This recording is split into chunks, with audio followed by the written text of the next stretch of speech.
আমার চ্যানেলে নতুন একটি ভিডিওতে সবাইকে জানাই স্বাগত। এই যে পুজো দেখছেন, এটা হচ্ছে আমাদের গ্রামের সর্বশ্রেষ্ঠ পুজো।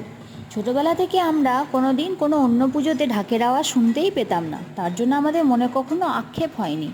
তার জন্য আমরা এই 4টে দিনের জন্য সারা বছর অপেক্ষা করে থাকতাম যে এই দিনটা আবার কবে আসবে। তার কারণ এই পুজোতেই আমাদের গ্রামের প্রত্যেকটা বাড়িতে আত্মীয় স্বজনের ভিড় লেগে যায়। এই সময়টা ছিল ভোর 5টা। আমরা হঠাৎ করেই ঠিক হলো যে আজকে আমরা যাব কালাচাঁদ মন্দিরে, সেখানে আমরা বাবা স্নান করে আসা দেখব।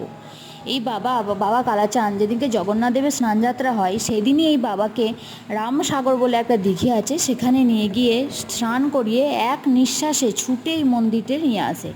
রামসাগরটা আমাদের গ্রাম থেকে প্রায় 3 থেকে 4 কিলোমিটার দূরে। তো এক নিঃশ্বাসে নিয়ে এসে এই বাবাকে এইখানে নিয়ে আসেন, এবং তার সাথে এই যে এই কলসি দেখলেন, এই কলসিটাতেও থাকে। এই ভাড়াল খেলা বলে, এই কলসিটা নিয়ে আসার